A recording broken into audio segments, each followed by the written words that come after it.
My name is Sherry, and I have been doing these videos for a while, but then I took a break, like a video blog I was doing.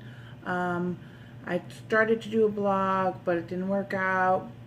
Anyway, I'm back, and I'm going to attempt to make pita bread for you today. This is a very basic recipe that I found offline. Somebody else's video blog, and I can't remember her name, and I apologize, but I tried to do all this by memory. Anyway, well, we're going to get started here. So first thing we need is we need yeast. Okay, and then we're going to put warm water. Okay, put that in the bowl, and then we're gonna put a teaspoon of sugar. What I like to do is I like to just mix it up until the sugar dissolves here, and it's gonna look milky. Okay. Then you're gonna set it aside for a good 10 minutes. Now, after you do that, you want to prepare your flour. Obviously, I measured it out already, and I have actually 3 cups of flour in here, and it's whole wheat flour that I have, King Arthur flour. Sorry, thinking about coffee. Okay, so what you're gonna do is you're going to add 1.5 teaspoons of salt. Then you want to go and get your yeast, your yeast mixture. You'll see that it's frothy kinda. And so what I'm gonna do is I'm going to add 1 cup of room temperature water in it. So 1 cup of water. And then we're gonna add it to our flour mixture. What I want you to do then is just mix it up, grabbing from the sides if you can. You can use a mixer, but unfortunately I bought a mixer from someone, and it actually didn't work. What I'm gonna do actually is I'm gonna go ahead and start mushing it together with my hands, because then you have a better chance at getting all of the dough mixed inside of, all of the flour mixed inside the dough.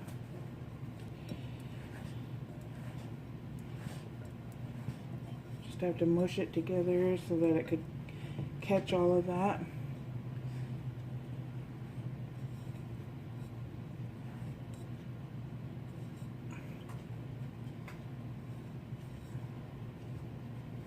And while I'm doing that, I don't know if I mentioned this already, but while I'm doing that, I'm starting to preheat the oven to 500. And I forgot to mention that when you do that, you want to put a pan on the very below.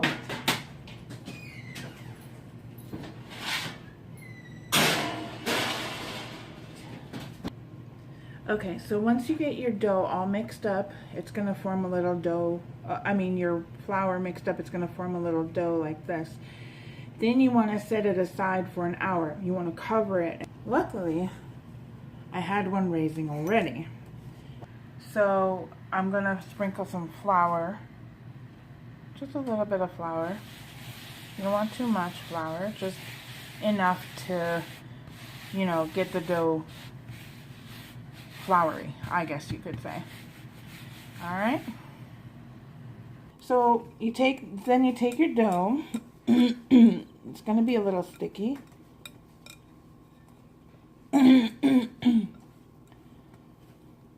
Just roll it out on your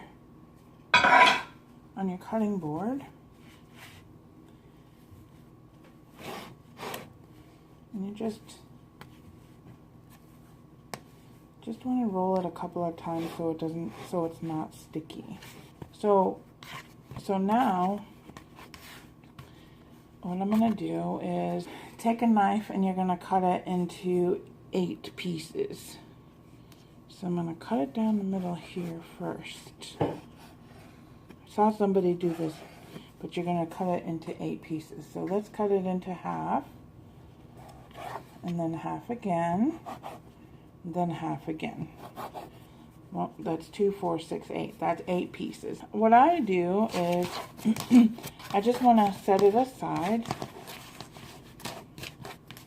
And what I might do is just put it in the bowl here. Okay, so you take your dough, and what I like to do is I'm going to move this back just a little bit. What I like to do is just mush it down here a little bit so that it could be around.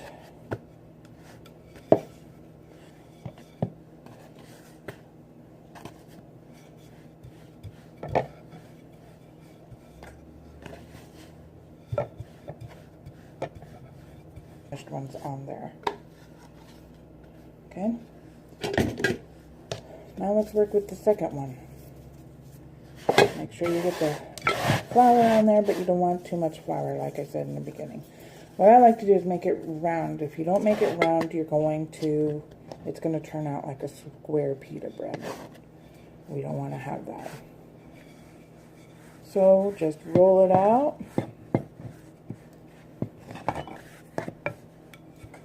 Roll out your pita bread.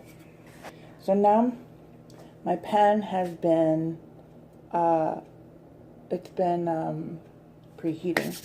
So what I'm going to do, thank goodness for aprons, because you know I'd be wiping it on my shirt, be wiping it on my pants, and I'd have flour all over. So take the pan and put it on there. I'm going to do 2 at a time, because that's what will fit. Okay. Okay. Then you're going to throw it back in the oven for 4 minutes. 4 minutes on each side. So I'm going to time that here. And while you're waiting for that, make your next pitas. It's been 4 minutes, so I'm going to just flip it over. Oh, lovely, those puffed up. Flip it over, nice brown on the other side. We're going to put it in for another 4 minutes. Okay, so it's almost time to take the other ones out. I'm going to keep going until they're all done. So then you can see, really truly is easy to make pita bread. There's my timer. Okay, so what most professional chefs don't show you is that, you know, the trial and error. Good thing I'm not a professional chef and I'm just working on perfecting things. So I took my first batch out and they actually became crackers. Really crispy. I mean, they're still really good. They're not burnt, but they're crispy. All right. So I got less than a minute for my second batch to come out. So we'll see how that works.